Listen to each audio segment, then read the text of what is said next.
വേടന്റെ പരിപാടിയൊന്നും ഇപ്പോൾ ആർക്കും വേണ്ടാതായോ പ്രിയ?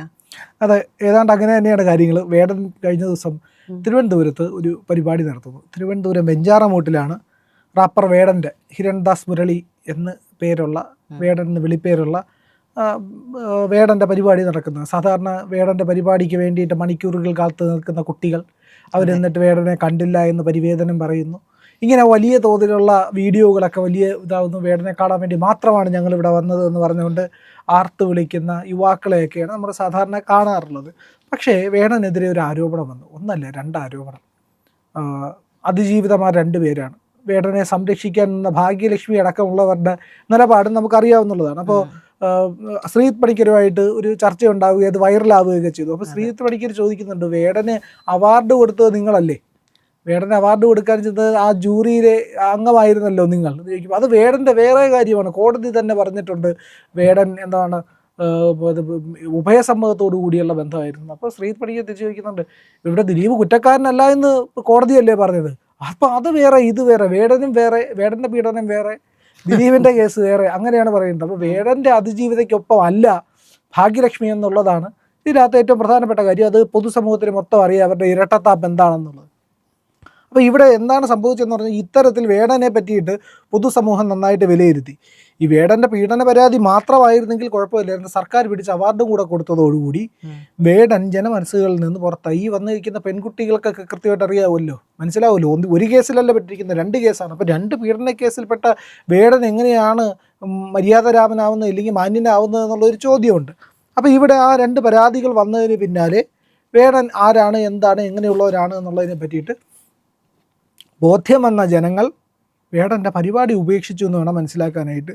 വെഞ്ഞാറമൂട് മുസ്ലിം അസോസിയേഷൻ കോളേജ് ഗ്രൗണ്ടിൽ ആണ് ഈ പരിപാടി നടത്താനിരുന്നത്.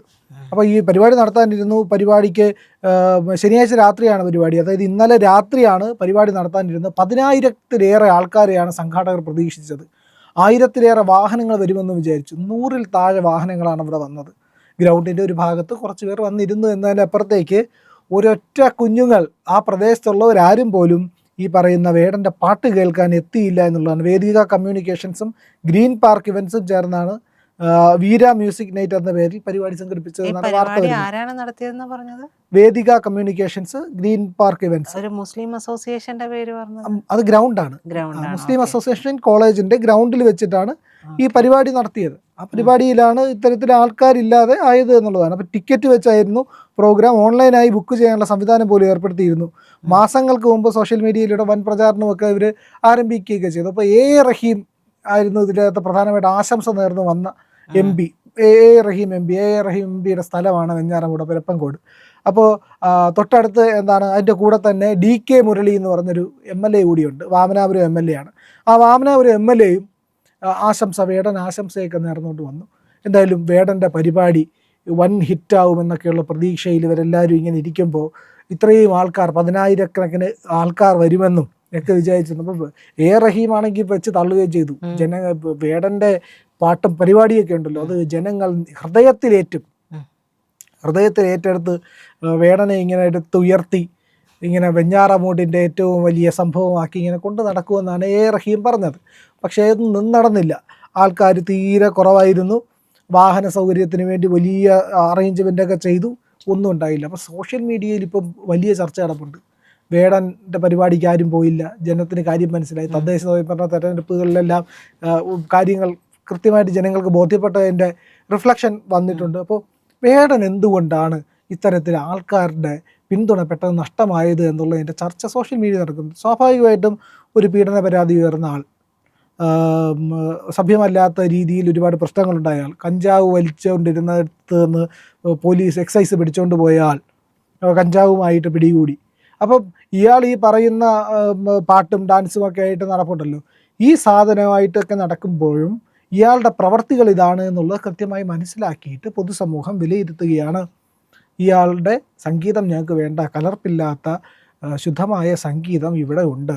അത് ഇപ്പോൾ ആര് പാടിയാലും ശരി തന്നെ, ഏത് പാടുന്ന വ്യക്തിയായിരുന്നോ, ഏത് തരത്തിലുള്ള സംഗീതമെന്നോ, അല്ല ഹിന്ദുസ്ഥാനി ആയാലോ കർണാട്ടിക് ആയാലോ ഇനി റാപ്പ് തന്നെ ആയാലോ ഒരു പ്രശ്നവുമില്ല. പക്ഷേ പാടുന്നവൻ വലിയ ന്യായം പറയുകയും വലിയ നീതിയുടെ മുദ്രാവാക്യം മുഴക്കുകയൊക്കെ വേണമെന്നൊക്കെ പറയുകയൊക്കെ ചെയ്യുന്ന ആൾ ഏറ്റവും നീതിരഹിതമായിട്ട് മറ്റുള്ളവരോട് പെരുമാറുകയും നിയമവിരുദ്ധമായ പ്രവൃത്തികളിൽ ഏർപ്പെടുകയും ചെയ്ത ആളാണെങ്കിൽ പൊതുജനത്തിന് എങ്ങനെ സ്വീകരിക്കാൻ കഴിയും എന്നുള്ളൊരു ചോദ്യമുണ്ട്. അതാണ് ഇവിടെ ചോദ്യമായിട്ട് ഉയർന്നു വരുന്നത്, വലിയ രീതിയിൽ വിമർശിക്കപ്പെടുന്നത്. എന്തായാലും വേടൻ്റെ പരിപാടിക്ക് ആളില്ല എന്നുള്ളത് ഒരു വലിയ സത്യമായി കഴിഞ്ഞു. ഈ വേടന്റെ പാട്ടിൽ തെറികളും ഉൾപ്പെടുത്താറുണ്ട്. ചിലർക്കത് തെറിയായിട്ട് തോന്നില്ല, അത് അവരുടെ മാനസികാവസ്ഥയുമായി ബന്ധപ്പെട്ട. പക്ഷെ ഞാൻ പലപ്പോഴും ആലോചിക്കാറുണ്ട്, ഈ കുഞ്ഞു മക്കളൊക്കെ ഉണ്ടല്ലോ, വലിയവർ പോട്ടെ എന്ന് വയ്ക്കാം, ഈ കുഞ്ഞു മക്കളൊക്കെ ഇത് വലിയ കാര്യത്തിൽ ഏറ്റെടുത്ത് പാടും. അവർക്കറിയില്ല ഈ വാക്ക് എന്താണ് ഉദ്ദേശിക്കുന്നത്. ഇത് പൊതുജന മധ്യത്തിൽ ഇവർ ചിലപ്പോൾ ഏതെങ്കിലും ഒരു ഇതുപോലെ ഒരു കൂട്ടായ്മയിലൊക്കെ നിൽക്കുമ്പോഴായിരിക്കും കുട്ടികൾ ഇത് വലിയ കാര്യത്തിൽ പാടുന്നത്. അവരുടെ വായിൽ നിന്ന് അയ്യേ, ഈ ആളുകളുടെ ഉള്ളിൽ പെട്ടെന്ന് തോന്നുകയാണ് ഈ പാട്ടാണോ പാടുന്നത്. ഒരുപക്ഷെ വേടനെ പിന്തുണയ്ക്കുന്നവരായിരിക്കും ഇവര്, കുടുംബത്തിലാണ് പാടണമെങ്കിലോ. അത് പക്ഷേ പുറത്ത് നിന്നൊരു കുട്ടി പാടുകയാണെങ്കിൽ അവർ അപ്പം തന്നെ ചോദിക്കും, കുട്ടിയൊക്കെ ഇതൊക്കെ എന്ത് വാക്കാണ് ഇവർ പറഞ്ഞു കൊടുത്തില്ല. സ്വാഭാവികമായത്. അപ്പോൾ ഒരിക്കലും ഒരു തലമുറ പിന്തുടരാൻ പാടില്ലാത്ത തരത്തിലുള്ള വാക്കുകൾ ഉപയോഗിച്ചുകൊണ്ട് കുറച്ച് എരിവും പുളിയൊക്കെ ചേർന്നുകൊണ്ടുള്ള വളരെ ചടുലമായി പാടാൻ പറ്റുന്ന കുറച്ച് വാക്കുകൾ ക്രിയേറ്റ് ചെയ്തുകൊണ്ട് എൻ്റെ ഒരു സുഹൃത്ത് പറഞ്ഞതാണ്, വിയർപ്പ് തുന്നിയിട്ട കുപ്പായം ഇതെഴുതാൻ വേറെ ആർക്ക് കഴിയും. അപ്പോൾ ഞാൻ പറഞ്ഞു, പുറകിലേക്ക് നമ്മുടെ മഹാകവികളെയൊക്കെ എടുത്തു നോക്കിയിട്ടുണ്ട്, ഒരുപക്ഷെ ഇതിലും മഹത്തായ ആശയങ്ങൾ പേറുന്നതാണ് അവരുടെയൊക്കെ വരികൾ. അപ്പോൾ അതൊക്കെ എടുത്ത് ഒന്ന് നോക്കുന്നത് നല്ലതായിരിക്കും എന്ന് പറയുകയും ചെയ്തതാണ്. അപ്പോൾ ഞാൻ പറഞ്ഞത്, ഈ ബാക്കിയുള്ള കാര്യങ്ങൾ അദ്ദേഹം കാണിച്ചിട്ടുള്ള വിക്രിയകളെല്ലാം നമുക്ക് മുമ്പിലുണ്ട്. അതിൻ്റെ ഒപ്പം തന്നെ ഈ ലിറിക്സിൻ്റെ കാര്യം പറയാതെ പോകാൻ തരമില്ലാത്തത് കൊണ്ടാണ് ഞാൻ ഇടപെട്ടത്. അതായത് വേടൻ ഈ പറയുന്നത് പോലെ മനുഷ്യൻ്റെ ദുഃഖവും ദൈന്യവും ഒക്കെയാണ് പറയുന്നതെങ്കിൽ വേടന് പറയാനായിട്ട് ഈ ലോകത്തിൻ്റെ ഒരുപാട് ക്രൂരതകളും കഥകളുമുണ്ട്. നിരന്തരം ലോകത്തിലെ മനുഷ്യൻ്റെ കഥകൾ, എല്ലായിടത്തെയും ദുഃഖം ഒരുപോലെ തന്നെയാണ് എന്നുള്ളതാണ് വാസ്തവം. അത് പലസ്തീനിലായാലും ശരി തന്നെ, ഉയ്ഗുർ മുസ്ലിങ്ങളുടെ കാര്യത്തിലായാലും ശരി തന്നെ, നൈജീരിയയിലെ ക്രിസ്ത്യാനികളായാലും ശരി തന്നെ, ലെബനനിൽ മുസ്ലിങ്ങൾ പീഡിപ്പിക്കുന്ന ക്രിസ്ത്യാനികളുടെ ജീവിതമായാലും ശരി തന്നെ, ഇവിടെ ബംഗ്ലാദേശിലെ ഹിന്ദുക്കളെ പറ്റി എന്തെങ്കിലും വേടൻ പറഞ്ഞായിട്ട് കേട്ടിട്ടുണ്ടോ? പറയുമോ ഇനി? ഒരിക്കലും പറയില്ല. നമ്മുടെ ഈ അബ്ജോദ് വർഗീസ് എന്ന് പറയുന്ന സോഷ്യൽ മീഡിയയിലും നമ്മുടെ ഈ ഏഷ്യാനെറ്റിൻ്റെ കമൻസിൽ പോയി നോക്കിയാൽ മതി, അതിൽ തന്നെ കാണാൻ കഴിയും അബ്ജോദ് വർഗീയത എന്ന് ആൾക്കാർ വിളിക്കുന്നുണ്ട്. അബ്ജോദ് വർഗീയതയാണ് എന്നുള്ളത് എല്ലാവർക്കും മനസ്സിലാവും. വർഗീസ് അല്ല, അബ്ജോദ് വർഗീയതയാണ്, വർഗീയത മാത്രമാണ് വിളിച്ച് പറയുന്നത്. അയാൾ ഒരു പോസ്റ്റ് ഇട്ടിരുന്നു, ഞാൻ ക്രിസ്ത്യാനിയൊന്നുമല്ല, ക്രിസ്ത്യൻ കുടുംബത്തിലാണ് ജനിച്ചതിന് ക്രിസ്ത്യാനിയായിട്ടുള്ള ആചാരങ്ങൾ പിന്തുടരുകയോ ആഘോഷിക്കുകയോ ചെയ്യുന്നതല്ല, പക്ഷേ ഇനി ഞാൻ ആഘോഷിക്കും. സനാതന ധർമ്മം ഒരു പകർച്ചവ്യാധിയാണ്, വൈറസാണെന്ന് പറഞ്ഞില്ലേ മറ്റേ ഉദയനിധി സ്റ്റാലിൻ, അതുപോലെ ഇത് പകർച്ചവ്യാധിയാണ്. ഞാൻ ഇനി ഈസ്റ്ററും ഈസ്റ്ററും ക്രിസ്മസും വലിയ പെരുന്നാളും ചെറിയ പെരുന്നാളും ഒക്കെ ആഘോഷിക്കുമെന്നാണ് എഴുതിയിരിക്കുന്നത്. ദീപാവലി ഉണ്ട്, ആഘോഷിക്കുന്നില്ല. അതിനെപ്പറ്റി പറഞ്ഞിട്ടില്ല. ഓണത്തിനെ പറ്റി പറഞ്ഞിട്ടില്ല. പൂജോപ്പിനെ പറ്റി പറഞ്ഞിട്ടില്ല. ഈ പറയുന്ന മറ്റൊരു ആഘോഷങ്ങൾ, വിഷുവിനെ പറ്റി പറഞ്ഞിട്ടില്ല. പറഞ്ഞിരിക്കുന്ന മൊത്തം മുസ്ലിം ക്രിസ്ത്യൻ ആഘോഷങ്ങൾ മാത്രം. ഇനി ഞാൻ അങ്ങോട്ട് ആഘോഷിക്കും. മറ്റു ആഘോഷങ്ങൾ പറഞ്ഞാൽ വർഗീയത അല്ല, വർഗീയത എന്നല്ല ഈ പറഞ്ഞിരിക്കുന്ന സനാതന ധർമ്മം. ഈ സംഘപരിവാറിനെ അല്ല വിമർശിച്ചിരുന്നത്, സനാതന ധർമ്മം പകർച്ചവ്യാധിയാണ് എന്ന് പറഞ്ഞാണ്.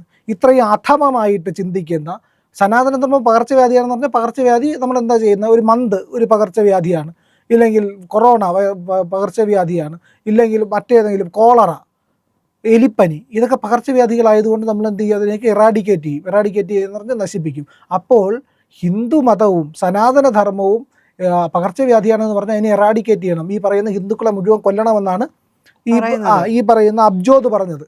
അപ്പോൾ ഇതിനൊക്കെ ശരിക്കും പറയേണ്ടതെന്ന് പറഞ്ഞു കഴിഞ്ഞാൽ, വാഗൊണ്ടുള്ള മറുപടി അല്ല ഇതിനൊക്കെ അർഹിക്കുന്നത്. അടി ചെയ്യുന്ന ഉപകാരം അണ്ണൻ തമ്പിയും ചെയ്യില്ല എന്ന് പറയില്ല. അപ്പോൾ അതാണ് ശരിക്കും ചെയ്യേണ്ടിയിരുന്നത്. പക്ഷേ നമ്മൾ ജനാധിപത്യ മൂല്യവും ആ ബോധവും ഒക്കെ ഉള്ള മനുഷ്യരായതുകൊണ്ട് ഇത്തരത്തിലുള്ള പട്ടി കടിച്ചാൽ നമ്മൾ തിരിച്ചു കടിക്കാൻ പോവില്ലല്ലോ, അതുപോലെയാണ്. അപ്പോൾ അതുകൊണ്ട് നമ്മൾ ഇതിനൊക്കെ ആ രീതിയിൽ തന്നെ മറുപടി കൊടുക്കണ്ട എന്നുള്ളത് കൊണ്ടാണ് നമ്മൾ ഇതിനെയൊക്കെ വിട്ടുകളയുന്നത്. വേടനെ പോലെയുള്ളവരും അബ്ജോദ് വർഗീസിനെ പോലെയുള്ളവരും ഒക്കെ നിരന്തരമായിട്ട് തുപ്പുന്ന വിഷം എന്ന് പറയുന്നത് അത് നീതിയുടെ കാപട്യം എടുത്ത് പുതച്ചുകൊണ്ടാണ്. നീതി എന്ന കപടത അത് ശരിക്കുള്ളത് ആട്ടിൻ തോലിട്ട ചെന്നായ എന്ന് പറയാമല്ലോ, അതൊക്കെയാണ് ഇവരുടെ മനസ്സിലിരിപ്പ്. ഇവരങ്ങനെയാ ഉള്ളവരാണ്, ആട്ടിൻ തോലിട്ട ചെന്നായ്ക്കളാണ് ഇവരെന്ത് ചെയ്യും, നീതിയാണ് സമാധാനമാണ് വേണ്ടത് എന്നൊക്കെ പറയുമെങ്കിലും ഇവരിതെല്ലാം ചെയ്തുകൊണ്ട് എന്ത് ചെയ്യുമെന്ന് പറഞ്ഞാൽ ഈ കപടതയെ എടുത്ത് പോയിച്ചു. മനുഷ്യത്വം പറയുന്നത് എവിടെയാണ്, പലസ്തീനിൽ മാത്രമാണ് മനുഷ്യത്വം വേണ്ടതെന്ന് പറയും, ബംഗ്ലാദേശിൽ മനുഷ്യത്വം വേണ്ട എന്ന് പറയും, അതിനെപ്പറ്റി നിശബ്ദരാകും. ഈ പറയുന്ന പശ്ചിമ ബംഗാളിൽ നടക്കുന്ന ഹിന്ദു വേട്ടയെ ഒന്നിനെയും പറ്റി കാണില്ല. ഇവിടെ ഈ പറയുന്ന തിരുപ്പറംകുன்றത്തെ പറ്റി മിണ്ടില്ല. മനസ്സിലായില്ലേ? അപ്പോൾ എത്ര ക്ഷേത്രങ്ങൾ, 50,000-ലേറെ ലക്ഷക്കണക്കിന് ക്ഷേത്രങ്ങൾ ഭാരതത്തിൽ നശിപ്പിച്ചിട്ടുണ്ട് മുഗൾ ഭരണകാലത്തും ബ്രിട്ടീഷ് കാലത്തുമായിട്ട്. അപ്പോൾ ഇതിനെപ്പറ്റി ഒന്നും മിണ്ടില്ല. ബാബറി മസ്ജിദിനെ പറ്റി മാത്രം മിണ്ടും. അപ്പോൾ അവിടെ ഉണ്ടായിരുന്ന രാമക്ഷേത്രത്തെ പറ്റി മിണ്ടില്ല. അപ്പോൾ ഇത്തരത്തിൽ കപടത നിറഞ്ഞ ആട്ടിൻതോലിട്ട ചെന്നായ്ക്കൾ ഇത്തരത്തിൽ വിഷം തുപ്പി ഒരുപാട് കാലം നിൽക്കാനാകില്ല എന്നുള്ളതാണ് വെഞ്ഞാറമൂട് തെളിയിക്കുന്നത്. ഇപ്പോൾ റഹീമുമാർ ഒരുപാട് പേർ വിചാരിച്ചാലും ശരി തന്നെ ഇത്തരത്തിലുള്ള നീച ചിന്താഗതിയുള്ള ആൾക്കാരെ ഹൃദയത്തിൽ ജനം ഏറ്റെടുക്കില്ല എന്നുള്ളതാണ് ഇതിലൂടെ തെളിയുന്നത്.